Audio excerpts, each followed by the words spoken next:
Goedenavond en welkom bij het Politbureau, het wekelijkse politieke programma van Omroep Friesland. Uw gast is stedelid Hetty Jansen van de Partij van de Arbeid. Mat die partij nou wol of net meedoen in het nieuwe kabinet?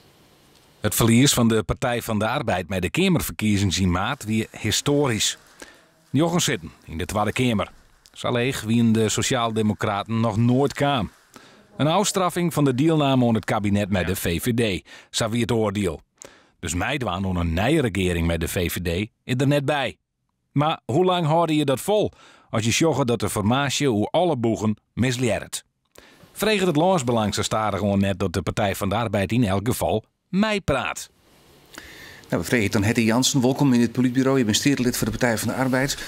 De vraag is eigenlijk heel simpel, maar de Partij van de Arbeid meedoen in een nieuw kabinet?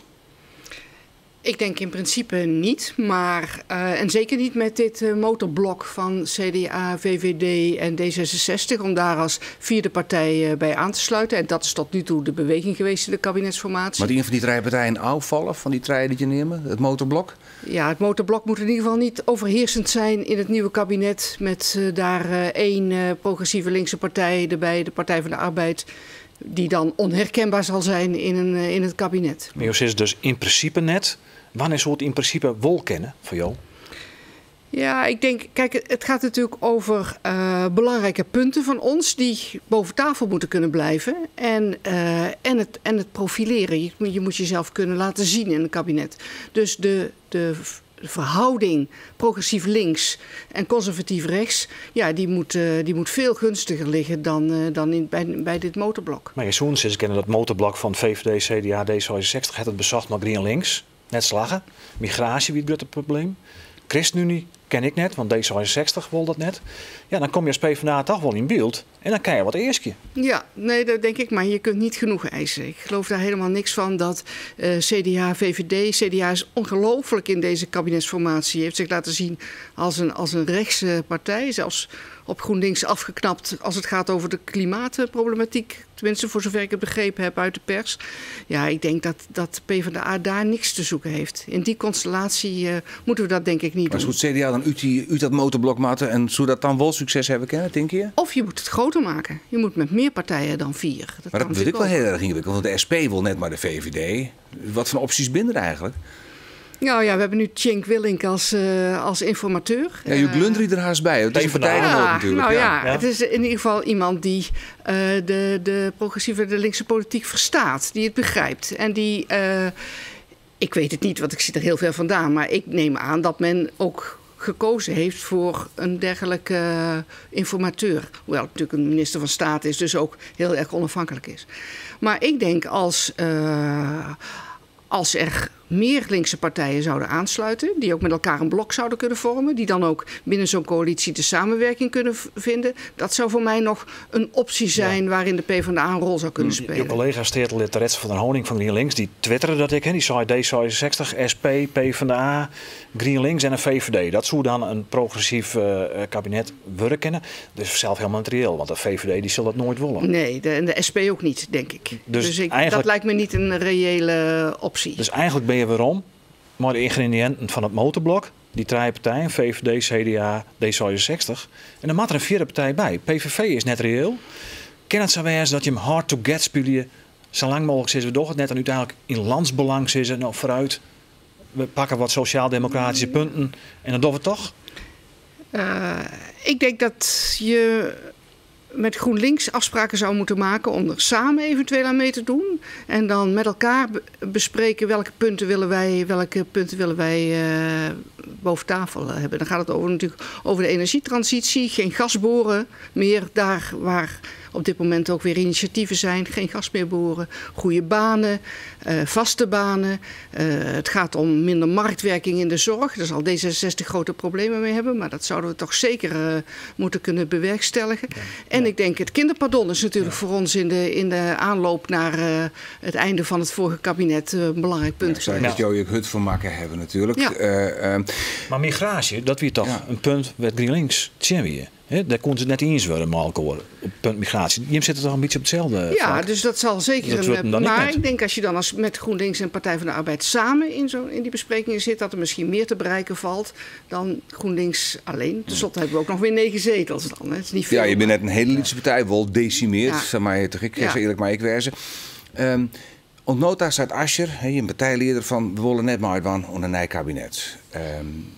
Daarmee liet je eigenlijk al die PvdA-stemmers in de steek. Daar binnen toch iets van 600.000. Ja, nee, daar kijk ik dus echt anders tegenaan. Ik denk dat wij in de vorige kabinetsperiode onze kiezers op enig moment in de steek hebben gelaten. In ieder geval kwijtgeraakt zijn. En ik denk dus dat je zou moeten kijken wat onze oorspronkelijke kiezersgroep van ons verwacht. Ik vind ook dat je moet kijken wat onze leden van ons verwachten. Ja, maar de leden en de kiezers zijn heel erg verdeeld. Hè. De helft van de Maat Maai praten we toch mijn partij, de Partij van de Arbeid. Er wordt helft van dat Maat net. Dus er is wel een hoop twijfel binnen de partij. Zelfs binnen de voormalige kopstukken. Een vermeend, niet meer zien. Maar volgens mij moeten we niet te veel naar die voormalige kopstukken kijken. Als ik kijk naar de afgelopen... naar de kiezers en die zeggen ik voor de helft van de Maat Maai praten we toch, de Partij van de Arbeid. Als je kijkt naar de laatste 2 congressen van de Partij van de Arbeid, daar zitten de actieve leden, daar ben ik zelf ook geweest. Daar was een grote meerderheid tegen deelname aan een kabinet met de VVD, een nieuw kabinet met de VVD. En er moet dus heel wat gebeuren, wil Asscher dat congres weer overtuigen. Maar er kan wel een goed verhaal bij zijn, maar er moet heel wat gebeuren voor dat congres overtuigen. Dan maar liever een plakje in de marge als de vierde oppositiepartij maar niet gaan zitten. Wat bereik je dan? Hè? Want die cijfers die de eerder krijgt nemen, die kom ik van één vandaag. Die had het joh gepubliceerd. Dat ongeveer de helft van de PvdA-leden en kiezers zeggen, begin alsjeblieft wel in onderhandelingen.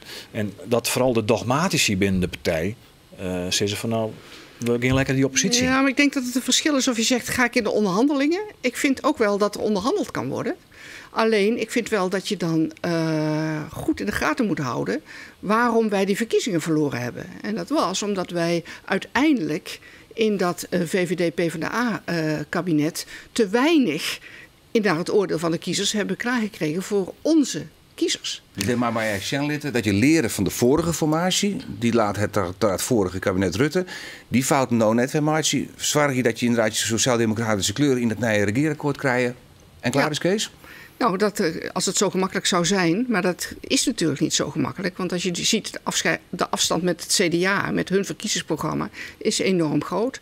En daarom denk ik dat je dat biedt de kansen, zo je steeds kennen. Ja, dat klopt. Dus de vorige kabinet, of het Joerdijske kabinet nog steeds, daar kon je hem net duidelijk maken welke punten je hem binnensleept hebt. VVD, hier de geen les van, je wel. Daarop ben je hem heel het meest kwijt te rekken. Ja. Dan kan je zeggen van we gaan die oppositie in, maar dan krijg je misschien die meesten nooit weer waarom. Je kan ik zeggen van nou, mooi, de liedse partij die we nou binnen, pakken we zo volle mogelijk punten, want ze hebben ons nodig. En dan kan je misschien in de volgende verkiezing wel weer. Dat zou kunnen, maar ook in de oppositie kan je laten horen. Ik kan de vierde partij binnen. GroenLinks is toch vanuit de oppositie groot gegroeid. Jawel, maar het CDA is vanuit de oppositie teruggekomen. Je bent enorm lidsworden. Ja. In de oppositiepartij, als vierde oppositiepartij, is het misschien wel het begin van de eind. Nee, ik zelf geloof heel erg in meer samenwerking op links. Want ik denk dat de versnippering op links te groot is. En dat kan zowel binnen een samenwerking binnen een coalitie als binnen de oppositie. Het zou jammer zijn als links nog langer versnipperd blijft. Dat is voor de verkiezing net slagen om die partijen bij elkaar te krijgen. Nee. Dus je moet me afvragen dat het na de verkiezingen nog slagen. Ja, nou ja, dat is natuurlijk een groot verschil of je iets probeert voor de verkiezingen of na de verkiezingen. En voor de kabinetsformatie of na de kabinetsformatie. Ja. Het zijn natuurlijk wel markeringspunten. Wat is jouw advies nou aan Cenk Willink, de nieuwe informateur? Welke formatie zou hij onderzoeken moeten? Ik denk dat Cenk Willink wat mij betreft zou moeten onderzoeken wat een linkse samenwerking kan opleveren voor deze kabinetsformatie. Welke partijen praten we dan over? En dan praten we wat mij betreft over SP, GroenLinks, Partij van de Arbeid en mogelijk D66. Dan heb je nog geen meerderheid. Heb je? Nee. Zeker. Maar als je daar we praten nu steeds vanuit dat rechtse motorblok. Nou, dat heeft niks opgeleverd. Nee. Maar links minderheidskabinet zou wat jou betreft een optie wijzen kennen? Nee, ik denk dat je dan zou moeten kijken welke partij daarbij moet kunnen. Maar dan begin je te praten vanuit een linksmotorblok. En als dat er net in zit, en dat motorblok van CDA, VVD en D66 bloot intact, GroenLinks wil net, ChristenUnie wil net, Jim wil uiteindelijk net, dan een minderheidskabinet? Dan een minderheidskabinet, ja. Okay. Nou, laten we eens even zien hoe het uw cartoonist Gerco van Beek naar dit onderwerp zoekt en de tekening maken heeft.